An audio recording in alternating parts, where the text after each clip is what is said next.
This is Real Estate Rookie. Yeah, and so that is the thing. Like a lot of people, they just see the end result, and so they don't see the work. It's just like with my out-of-state rental, I did spend 5 months just researching different markets and digging in and making offers on properties before I finally found something that worked out.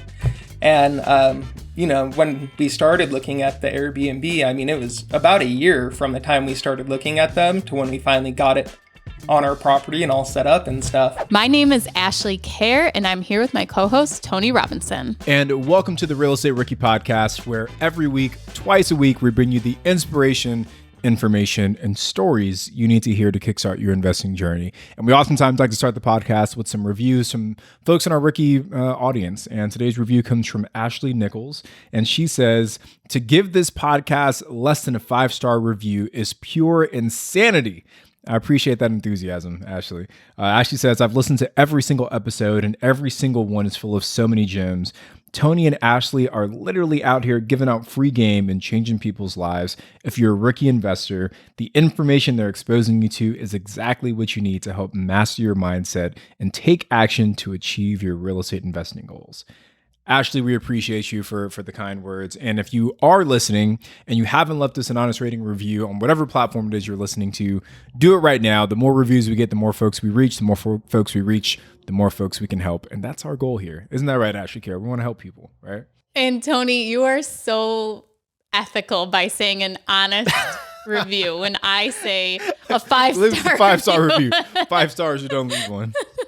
I think because I also get joy from like reading the mean tweets about us too. So it's like, yeah, if you guys want to say something mean, we can do that too. But it's so funny. Every time that like I get with people in person, like, we host our meetups here locally. We were just together in Denver. And every single time since I've started reading the mean reviews, people always come up to me and they're like so offended that people will write such mean things about us. And they're like, I couldn't believe that person said that. Don't listen to what they're saying. So even the bad reviews, I think, they help bring the community together. Yeah, but they also like hurt the podcast and my feelings. So next time, just slide into my DMs with your hurtful comment. We'll just leave it at that. There you go. Fair enough. Fair enough. So today on our episode, we have Josiah, and this is really exciting because he talks about how he added a short-term rental into his property where he lives without having to get permits, without having to get utilities because they were already there, just like all these different things, and how he kind of pieced it together to make this perfect short-term rental and also didn't affect his property taxes, which we all love. Yeah. People always ask me like, Tony, hey, how do you choose which market to invest in? And a lot of times, honestly, it's just having conversations with people. So listen to Josiah's episode. He talks a lot about like the success he's had in this market that a lot of people wouldn't think about investing in. But the other thing that Josiah talks about is going out of state. One of his properties is out of state, and kind of how he built that team and manages it remotely. So if you're thinking about investing not in your backyard, you'll definitely want to listen through to the end to hear how Josiah manages that part of his business as well. Josiah, welcome to the Real Estate Rookie Podcast. We were super excited to have you on. So if you wouldn't mind, just share with us, with the listeners, a little bit about who you are and how you got started in real estate investing. Okay, so my name is Josiah Hein. I'm 36 years old, and my wife and I are actually an investing team. And so we started real estate investing basically in 2020, right before COVID hit. But if you back up a little bit before that, I started really digging into real estate investing and learning about real estate investing in 2019. I actually got hit by a drunk driver while at work they were going 100 miles an hour and rear-ended me. And it messed up my neck and back pretty bad. And so I have a pool and spa cleaning and repair business. And it's a lot of, upper body work and being bent over and stuff. And so for about 2 years after that, I was able to do very little physically within my business. And so I really had to lean heavily on my employees at that point. But because I was basically incapacitated, I got out on YouTube and started searching about real estate investing and found Bigger Pockets and was just hooked. And so I would watch 2 to 4 podcasts a day, literally just because I had a lot of spare time on my hands all of a sudden. So that's kind of what started with the whole education piece of it. And then from there, it kind of led in. How did you even start thinking about real estate investing? Did someone talk to you about it? Did you come across a video, or what even intrigued you to start searching? Well, when I started my business, I learned everything online about business. And so, watching YouTube videos, primarily everything from how to like set up corporations and how to structure businesses to how to like run systems and help manage everything. And so, I knew that my wife's dad did real estate. And so we knew real estate was something we want to do as a long-term goal. We weren't really looking to dive into it in depth, but after getting hit by the drunk driver, and being all messed up, I wasn't sure if I was going to be able to continue my business going forward. And so I just got online and I was like, what else can I do? What can I do in real estate, especially to make money? And just started digging in and learning about it because I wasn't sure if I was going to be able to keep going with my business. And so that's it was her family. And then it was just something we knew we wanted to do long-term as like a retirement strategy. But then I kind of got forced into it a lot sooner than I was planning. And my shift focused from my business specifically to real estate because that's what I felt like I could probably do at the time. Okay, so you had something really, really crappy happen to you, like something unexpected. And instead of getting into the mindset of this sucks, pity me, you took advantage of your time by learning about real estate and researching.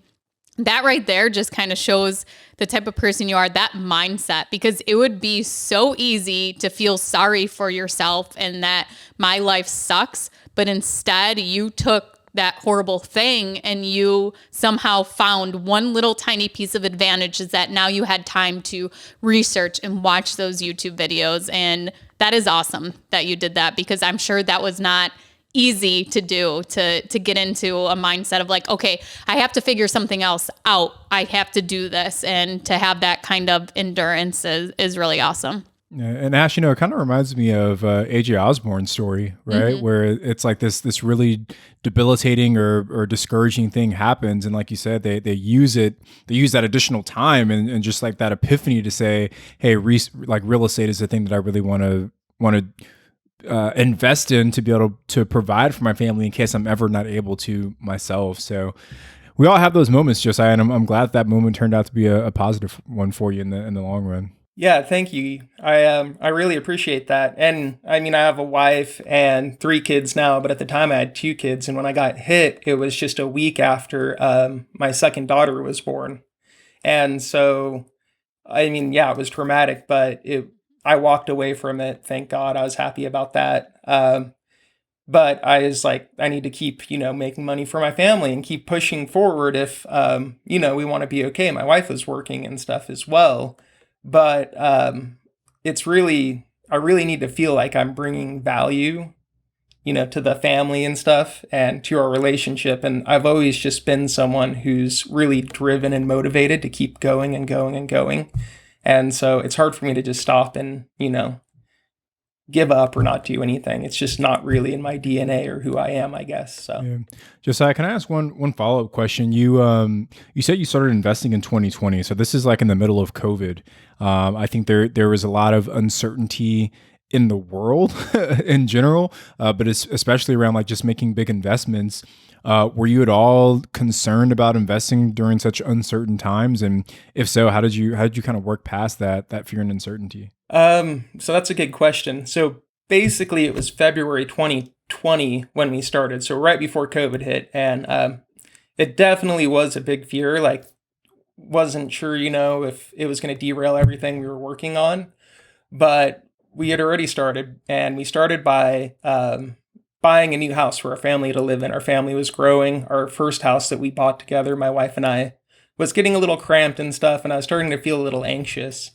And so we ended up buying a second house, and then we're able to keep our first house and turn that into a rental, actually. So we did a remodel on it, basically just a long-term burr. We lived in it for a couple of years, remodeled it, rented it out, and then refinanced it and repeat. And so, but yeah, starting all that whole process in COVID, it was definitely made us pretty anxious for sure. So Yeah, we recently interviewed another guest, Nick Troutman. He was on episode 223, I want to say it was, and he had this really beautiful, not even analogy, but just distinction between danger and fear. And his whole premise was that people oftentimes confuse danger and fear. Danger is something that can hurt you, right? Danger is something that you should avoid, but fear is something that exists only within your mind. And sometimes it could represent danger. Other times it could just represent you stepping outside of your comfort zone and being, like fearful of the unknown. So it sounds like you were able to make the distinction between the two versus, actual danger and what was just fear that might be holding you back. yeah, and so it was pretty crazy. As soon as COVID kicked off, it seemed like the whole world just paused because they didn't know it was going to happen. And so we did the same as well. We were still working on remodeling our previous house, but we didn't know how any of that was going to look, or like any of the stuff with the eviction moratoriums, or what the government was going to do if they were going to start printing money like they did, trying to bail people out, keep things afloat. And so we did kind of pause a little bit, but we were already in the process also at the same time with our first house. So we got it remodeled and then rented out. And it took us a while to remodel it. We got it rented out basically in September of 2020.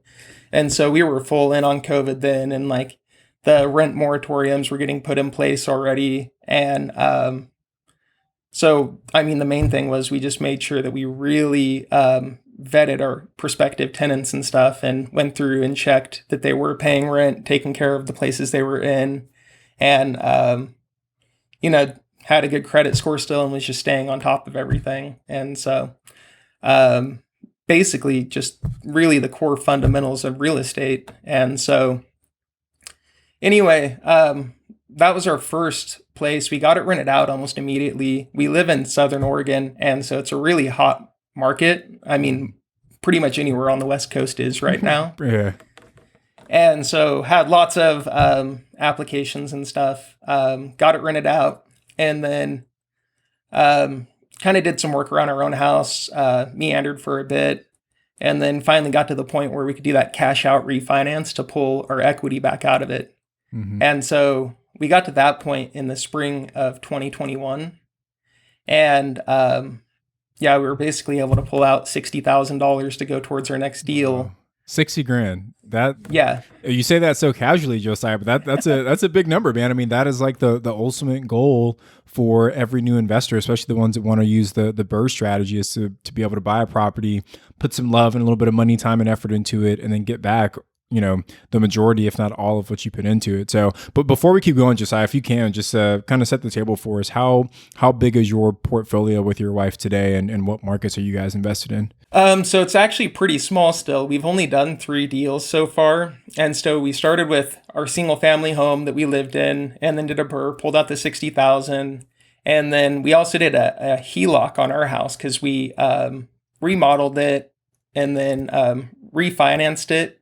And then we did a HELOC on it as well because we didn't pull any money out when we refinanced.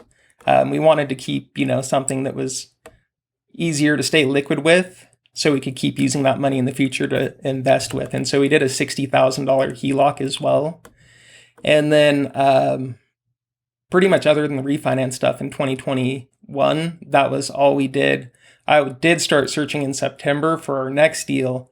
And after reading David Greene's book on out-of-state real estate investing, I decided that that's what I wanted to look at because Oregon is a really expensive market. And so I spent about 5 months just going from market to market. I started in Ohio, like Akron area and stuff, looking in cheaper markets. And, I'd get on Google Maps there and start looking around and see a bunch of boarded up windows and some houses half burnt down, and that kind of scared me. And so ended up getting some advice from our lender, actually, and she was investing in North Carolina.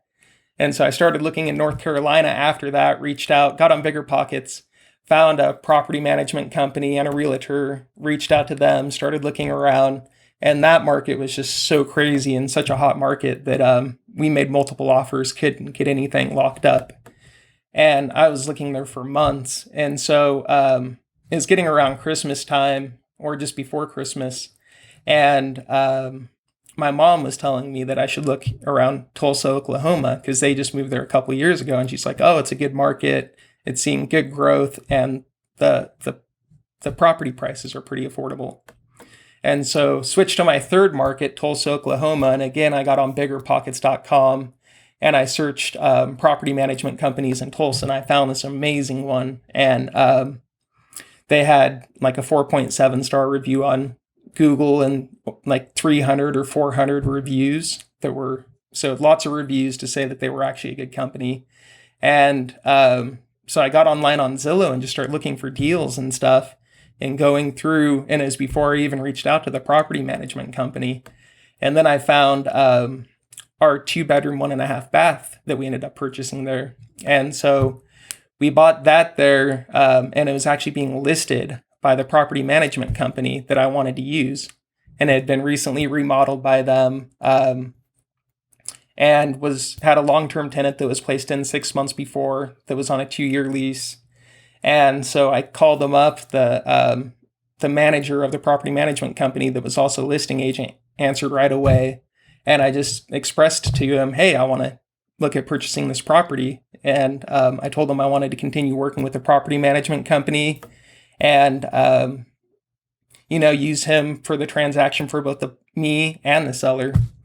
And I think, he really liked hearing that, being a dual agent and stuff. And so everything honestly went really easy. The purchase price on that property was $80,000. And then, so we ended up buying in cash, doing a quick close. And then we did a cash out refinance on that as well. Okay. And so because that tenant was in there already, we were able to just make that happen immediately after the purchase. So you guys have the one in Oregon, the one in Tulsa, and then where's the third unit at? So it's actually on our property in Shady Cove, Oregon, and it's an Airbnb. And so we set up a little tiny home that one of my clients that I met through my pool cleaning business makes. And it's just really high-end tiny home built on a trailer. And I had this concrete pad, and I was trying to figure out what I wanted to do with it. I already had utilities down there. And so initially I was thinking I could put like a shop down there and then do an apartment or something above it to rent out. And then one day I went to my client's house to clean his pool, and I saw him building it there, and I was like, oh my gosh, what is this? And he shows me it, and I'm just like, this is amazing. I have a perfect spot for one of these. And so that was in the summer of 2021. And so we knew we wanted to get another long-term rental just because we weren't sure about the whole short-term rental thing yet. But we also knew we wanted to try it. And so we ended up, staying in contact and, going back and forth with him. He built a couple of them. And we ended up, after we did the cash out refinance on the Oklahoma property, being able to make the timing happen to where we could purchase one from him. And so... That's amazing. Yeah. And so we ended up, I watch Rob's channel a lot, Rob Built, and I watch you and the Real Estate Robinsons as well. And so kind of taking a little play from Rob, we ended up naming the tiny home Casita de Venado, which means like tiny house of deer, basically is how it translates, because we have a bunch of deer all around the property. And since we launched it, it's just been doing phenomenal. It's been probably 95+% booked. We just launched it on May 18th. And I mean, it's doing probably $100 a night more than we ever thought it would also. So it's been pretty phenomenal for us. So that's awesome. Are you guys self-managing it then? And do you want to kind of talk about like the operations of it? Because getting a short-term rental up and running, like I'm currently sitting in one right now of getting everything ready to make it go live. But even once it's live and like it's bringing money in, how are you handling the actual management of it? So yeah, we are self-managing it. And we do most of the stuff just through the Airbnb and VRBO platform. But my wife handles that mostly. She actually ended up leaving her job that she was at back in May. And so now she manages it full time, turns it over for us, and runs everything from that aspect. It was funny though, because while we were getting it set up and started, we knew it would take a couple days for it to go live. on Airbnb and VRBO. And so we were just almost done with it. And we go ahead and we go to post to get it live and stuff. And a couple days goes by and then it goes live. And we didn't know anything about the platforms or how they worked yet, even really. And so we had instant booking on. And so we got a booking for the same day that it went live on Airbnb, an instant booking. That's good news. That's a good thing. So did you have to rush to get some things finished? Yeah. Oh, yeah. So we were thinking, it's going to get booked out and then it's going to be, maybe worst case scenario, a couple days before someone comes and stays in it so we can get all like the finishing touches done. And no, it got the instant booking. My wife's like, well, we might as well accept it and just see, how this works out. And so I was at work and it was on a Friday and they said that they wanted to come. They're traveling from Seattle to the Bay Area and they wanted to stay the weekend when they came through. And so we were up until midnight just scrambling to get it done. I mean, I was putting fake grass out in front of it because it was just a concrete pad in front of it.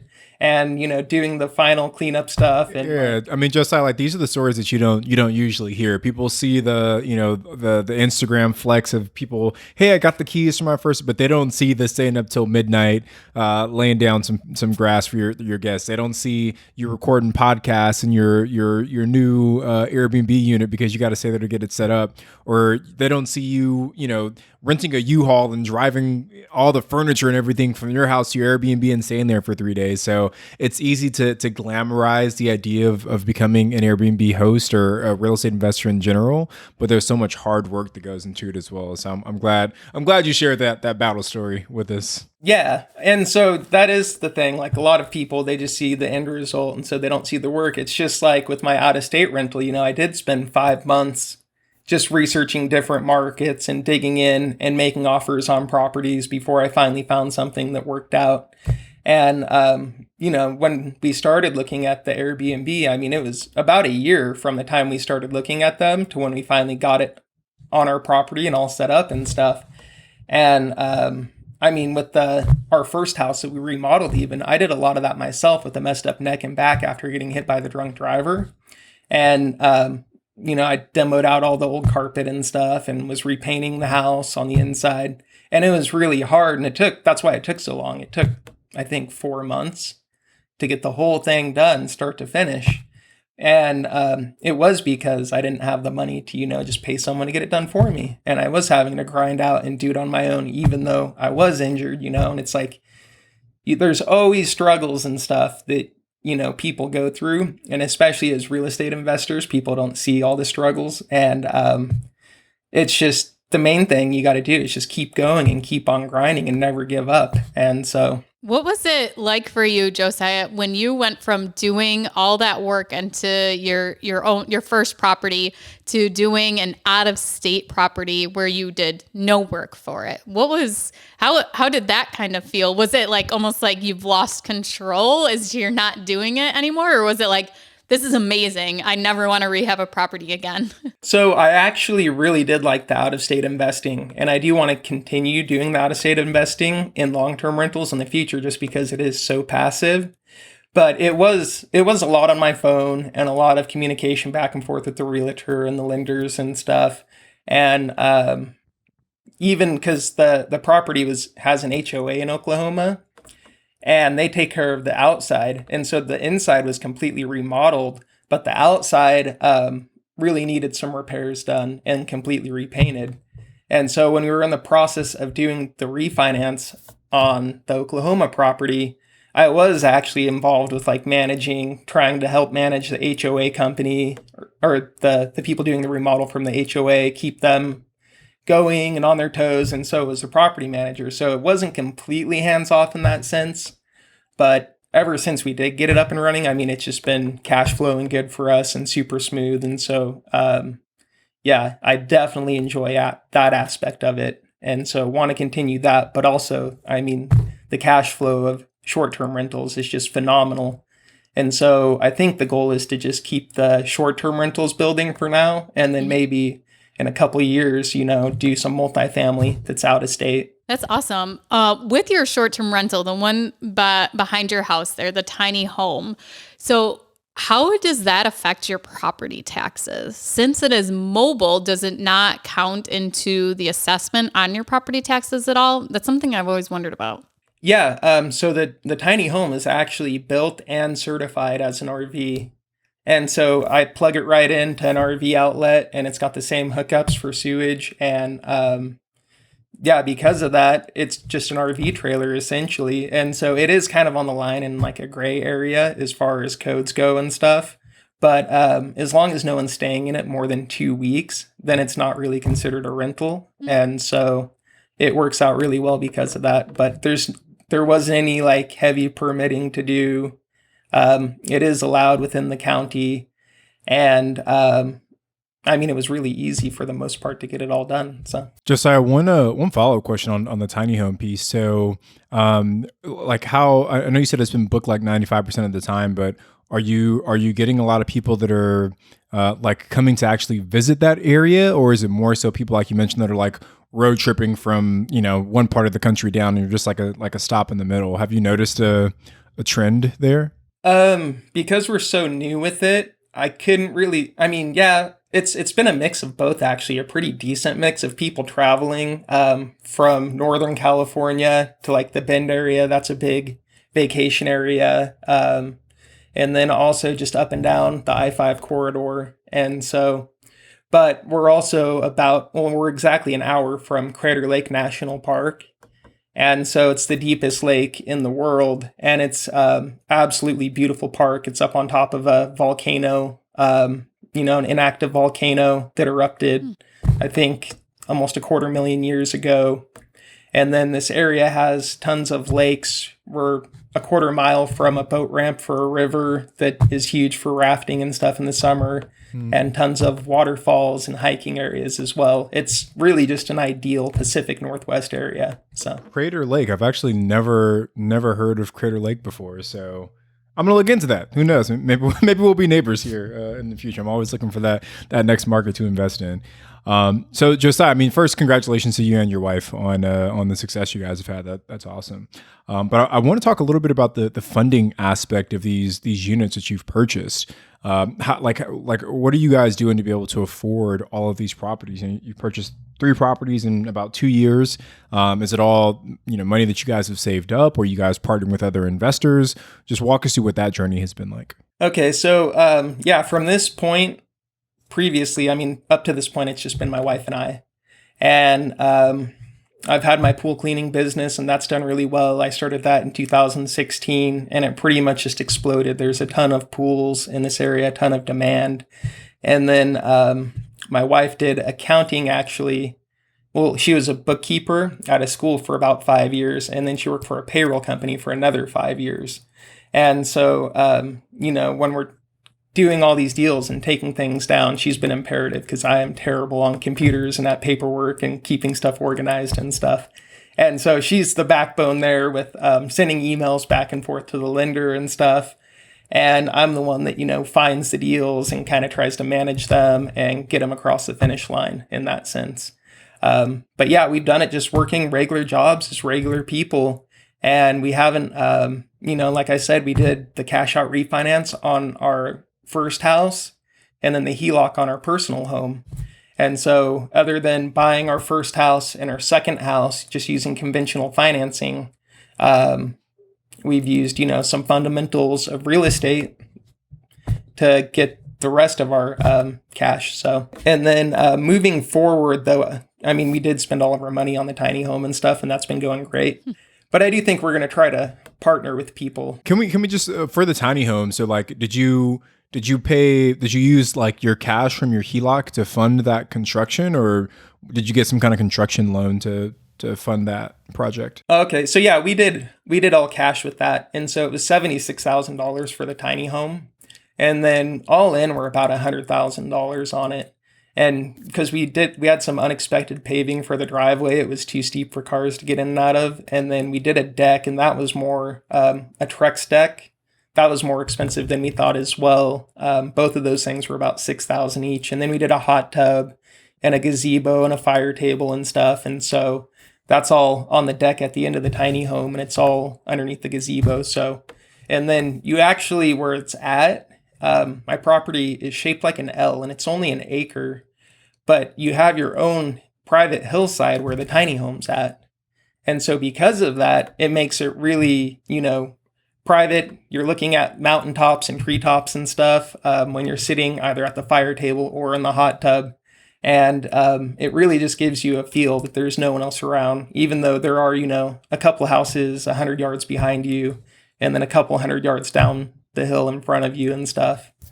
So, but yeah, in the future, we definitely want to partner with some investors, and I have a deal that I'm looking at putting together right now. So you said that the land is an acre that your house is on? Yeah, that is correct. Yeah. So 1 acre, I mean, that's not a huge amount of land, but you're able to put another unit on there, produce income off of that. So I'm super curious now. Okay. So you're $100,000 in. How much is this? What are you cash flowing off of this? And what do your expenses look like on it? What are you actually paying for? You paid for the property in cash.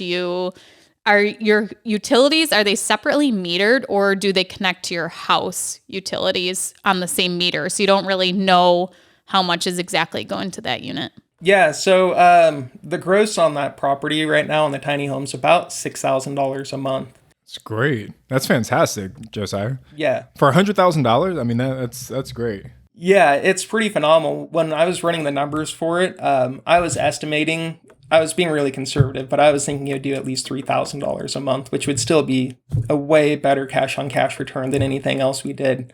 But it's been steady, 95% booked, anywhere from 180 to I think $240 a night with a $50 cleaning fee. And so self-managing and doing the cleanings ourselves, we've been able to keep pretty much all of that. Even the hot tub running constantly, and it's got a mini split air conditioning unit in it. With it being 100 degrees, almost every day, 95 to 100, it's only been about $100 a month for power. And so, we clean all the bedding ourselves. And then we do provide just a couple water bottles for each, person or couple that stays. We do like a couple little snack bars and stuff. And then we do a bottle of wine as well. And so it's just like a nice little welcome pack. And then one thing we do actually for a little bit of extra income is we'll do these special little setup packages where my wife will go in and decorate for anniversaries and stuff. And then she even had a college graduation a few months ago that she did. And so we'll do like little charcuterie boxes and stuff and some flowers and like even flower petals up on the bed. And then get a couple like, we did one that was an anniversary and then one that was actually for a honeymoon. And so it was a honeymoon that was delayed due to COVID. And so we just had like congratulations and stuff hanging on the wall and, really spruce it up a little bit. So, yeah. So Josiah, I mean, just congratulations again, man. Like to be doing that well on the tiny home. I'm super pumped for you guys. I actually have one follow-up question. What city did you say your property is in? It's in Shady Cove, Oregon. So Shady it's a Cove. very small town. And how far is that from Crater Lake? It's literally an hour from the lake itself. Oh, it's still an hour. Wow. Yeah.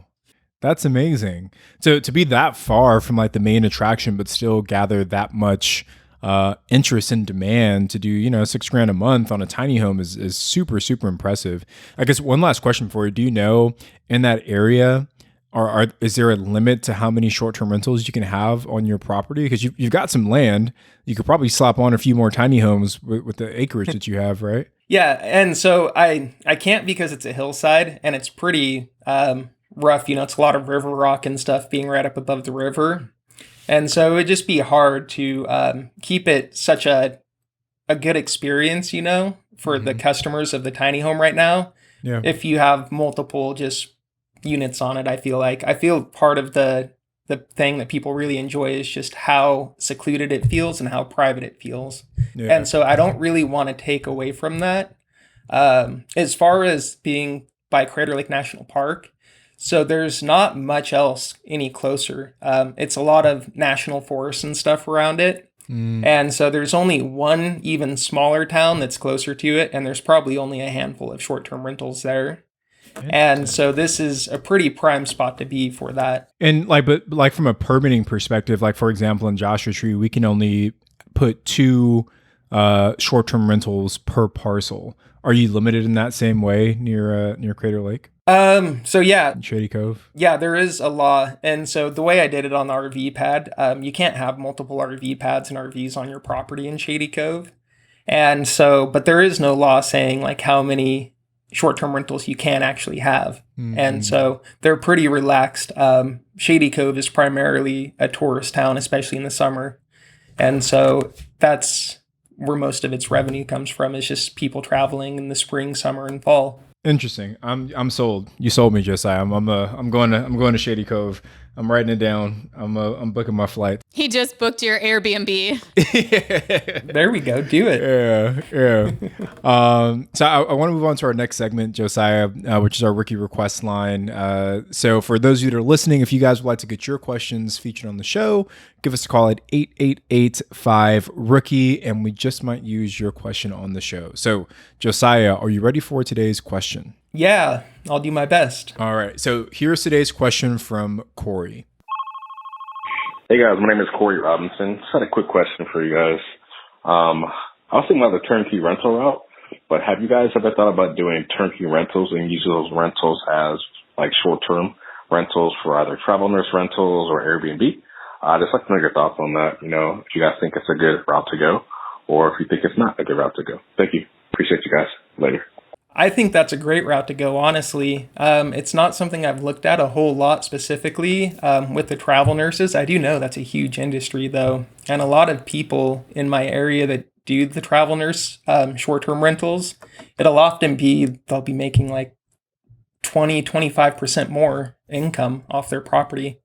And so I feel like that is a really good route to go, just because you just have to buy some furniture and stuff. But other than that, do a little bit of decorating, it's good to go. Yeah. And Corey, I mean, you know, honestly, it's slightly personal preference, but I mean, if you don't have the time or ability to find a good deal, find a good property manager, get it set up, then turnkey could be the route to go. But typically your returns on turnkey investment are going to be lower than what you get if you did that work yourself. So there's some give and take, but is it a good way to break into the world of real estate investing for someone that's new?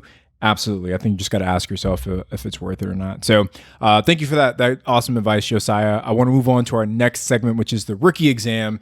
These are the 3 most important questions that you will ever be asked in your entire life, Josiah. So are you ready for the exam? I think so. We'll have to wait and see. All right. So question number 1, what's one actionable thing rookies should do after listening to your episode, Josiah? One actionable thing, I would say the biggest thing is just learn to run numbers. And so learn the numbers on the type of deal you want to do, whether that's short-term rentals or long-term rentals, or out-of-state rentals even. But if you can learn to run the numbers, that's about 90% of it. I mean, as far as having the confidence to know what you need to do.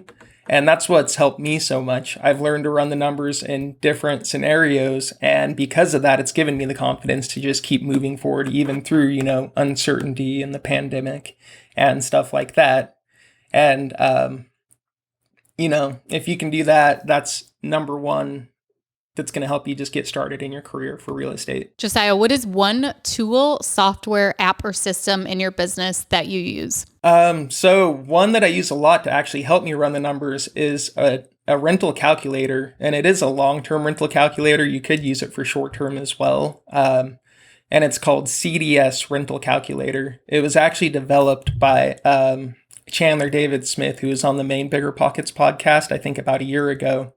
And it's really good for just going through quickly on your phone and analyzing deals. You can put in purchase price, percent down, taxes, insurance. I mean, it has every single metric you can think of, basically. And then you process it and it'll go to like a cash on cash return and a total return on investment and stuff. And so that's what I used with the out-of-state purchase and with the out-of-state property. And it's just been, I analyzed hundreds and hundreds of properties. So that was such a big key.